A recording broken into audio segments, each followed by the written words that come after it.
Brought to you by V-Guard. ప్రస్తుతం నేను కర్నూలులో ఉన్నాను. ఇక్కడ కర్నూలులో 126 కోట్ల రూపాయల వ్యయంతో స్టేట్ క్యాన్సర్ హాస్పిటల్ నిర్మించింది జగన్ సర్కార్. సో ఈ హాస్పిటల్లో మొత్తం 120 బెడ్లు ఉంటాయి. 7 జిల్లాల ప్రజలకు ఈ క్యాన్సర్ హాస్పిటల్ వైద్య సేవలు అందించబోతోంది.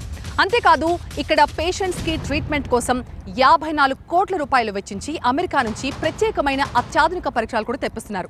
సో వీటి ద్వారా ఎలాంటి క్యాన్సర్కైనా సరే నొప్పి లేకుండా ఆపరేషన్లు జరుగుతాయట.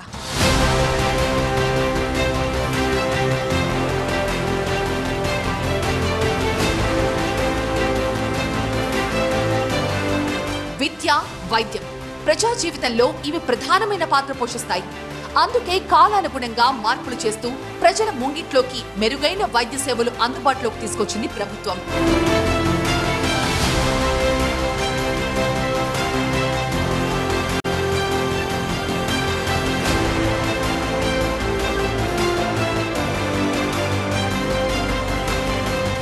మొట్టమొదటిసారిగా మనం ఇప్పుడు స్టేట్ క్యాన్సర్ ఇన్స్టిట్యూట్ అనేది మన ఆంధ్రప్రదేశ్ రాష్ట్రంలోనే ఫస్ట్ టైం ఇక్కడ మన కర్నూలు జనరల్ హాస్పిటల్లో నిర్మించడం జరిగింది. ఈ స్టేట్ క్యాన్సర్ ఇన్స్టిట్యూట్ అనేది దాదాపు 120 కోట్ల రూపాయలతో నిర్మించినారు. తర్వాత 84 కోట్ల రూపాయలతో అత్యాధునిక సదుపాయాలు కల్పిస్తున్నారు. వాటిలో ముఖ్యమైనది ఏమంటే లీనియర్ యాక్సిలరేటర్ అనేది ఒకటి స్వీడన్ నుంచి తెప్పించడం జరిగింది. అది ఆల్రెడీ మనము దానికి 24 crore రూపీస్ డబ్బులు కూడా కట్టినాము.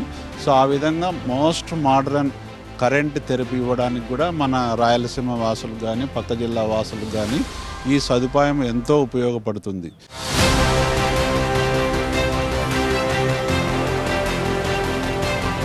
ఫ్యామిలీ డాక్టర్ విధానం, వైఎస్ఆర్ విలేజ్ క్లినిక్లు, జగనన్న ఆరోగ్య సురక్ష వంటి విప్లవాత్మకమైన కార్యక్రమాల ద్వారా వైద్య సేవలని ప్రజలకు చేరువ చేసింది.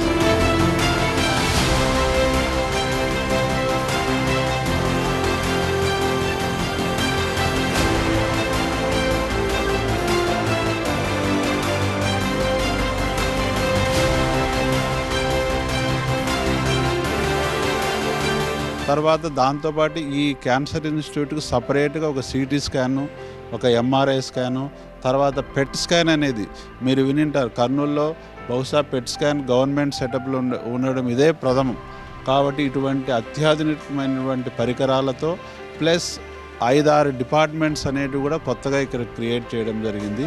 వాటిల్లో ఏమంటే medical oncology department, surgical oncology department, plastic surgery, orthopaedic plus లేటెస్ట్గా ప్యాలియేటివ్ కేర్ మెడిసిన్ అనేది కొత్త విభాగాన్ని ఇక్కడ స్థాపించి అందులో దాదాపు ఒక ఎన్జిఓకి సంబంధించినటువంటి 20 మంది పాత క్యాన్సర్ హాస్పిటల్లో వాళ్ళు పనిచేయ వాళ్ళందరినీ ఇక్కడికి రప్పించడం జరుగుతుంది.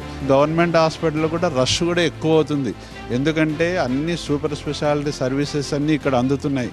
దీంతో ఏమవుతుందంటే ప్రతి డిపార్ట్మెంట్ కూడా ఫుల్ స్టాఫ్తో ఈ సూపర్ స్పెషాలిటీ డిగ్రీస్ ఉన్న డాక్టర్స్ కూడా మనకంతా ఒక ప్రెమిసెస్లో ఇంతమంది స్పెషలిస్టులు అవైలబుల్ ఉండడం అనేది ఏ కార్పొరేట్ హాస్పిటల్లో కూడా జరగదు. సో దీనివల్ల ఏమవుతుందంటే ప్రజలకు కూడా ఇటువంటి విషయాలన్నీ తెలియడం వల్ల చాలామంది ప్రజలు ఇక్కడికి వచ్చి ఈ సదుపాయాలన్నింటినీ కూడా ఉపయోగించుకుంటున్నారు.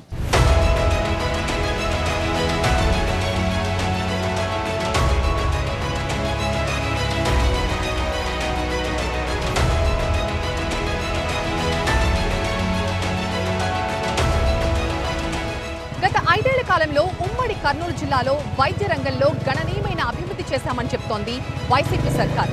సో ఈ కాలేజీలో హాస్పిటల్ నిర్మాణం మాత్రమే కాకుండా 130 కోట్ల రూపాయల ఖర్చుతో జిల్లా వ్యాప్తంగా కూడా ఒక్కొక్కటి 20 లక్షల రూపాయల వ్యయంతో ఇక్కడ సబ్ సెంటర్లు ఏర్పాటు చేశారు. వీటితో పాటు మరో 150 కోట్ల వ్యయంతో 18 తాలూకా హాస్పిటల్ నిర్మాణం జరిగింది. అలాగే మరో 150 కోట్ల రూపాయలతో 94 PHCలను జిల్లా వ్యాప్తంగా ఏర్పాటు చేశారు. ఇలా ప్రజా ఆరోగ్యానికి పెద్దపీట వేస్తూ వైద్య రంగంలో విప్లవాత్మక మార్పులు తెచ్చామంటున్న జగన్ ని ప్రజలు మరొకసారి ఆశీర్వదిస్తారా? Let's wait and see. Brought to you by V-Guard.